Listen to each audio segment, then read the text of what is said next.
Hi, my name's Phil. I like talking about politics, and in this video I'd like to discuss the return of stupid evil to my commentary as someone, Kemi Badenoch, has just sent to the House of Lords to decide our laws, has decided to celebrate by parading their extreme stupidity. Hopefully it's a sign that he's so thick he'll never actually work out how to vote or even stand up and say anything. But first, for daily political commentary, please hit the subscribe button so you don't miss out. So it's just a quick one, this one, but I couldn't really let it pass by. Toby Young. Now, you may not know who he is. Reckons he's a free speech champion, but he's actually one of those freedom for me but not for thee types. But he's not even one of the cunning ones. He always reminds me of the Bart Simpson quote, "How can someone with glasses that thick be so stupid?" Of course, with people like this, it's not always easy to know if they really are this ignorant or unintelligent, or if they are perfectly aware but publish the most moronic things because they're trying to appeal to rubes who are dumb enough to believe them. His latest piece, published on New Year's Eve it seems, was an attempt to create a conspiracy theory around weather forecasts. Oh yeah, he does conspiracy theories, that's his thing. So this latest one appears to be an implication that weather forecasts aren't real, based on the idea that the Met Office have records dating back to 1873 for Stornoway Airport. This is odd, he says. Stornoway Airport didn't exist until 1937 and powered flight was only invented in 1903. Yeah, but Toby, mate, the place still existed back in 1873 and the Met was still recording the weather there at the time. Does he think that airports are magical or something? That when you need to build an airport, you have to conjure up some new land for them to build on? Or does he think that airports are built on like ancient burial grounds? And who would site a weather station on an ancient burial ground? Or does he just think that the Met have been misleading in referring to Stornoway Airport at all? Should they, for example, be saying, just to be absolutely clear so thick as whale omelette gobshites like him don't get confused, this is what the weather is like at the place which now plays host to Stornoway Airport, but used to have other purposes before the Wright brothers did their best work.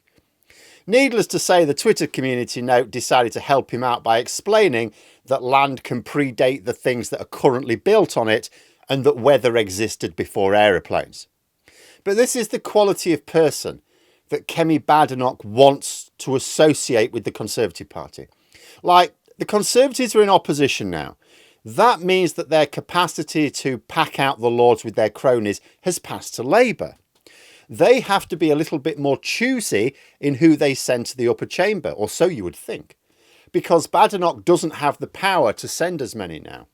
I mean, you could understand it when Boris Johnson was in charge. He just wanted to stuff the Lords with as many nodding dogs as possible to get his controversial legislation passed as quickly and easily as possible. So, it made sense that in his rush, he accidentally would send a Russian oligarch and a toddler to the House of Commons.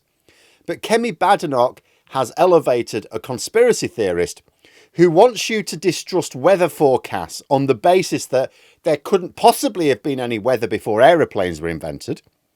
Oh, and if you're wondering why he's trying to get us to mistrust historical weather records, it's because one of his main lines in Disinformation is trying to persuade people that the climate emergency doesn't exist and that we should do nothing about it.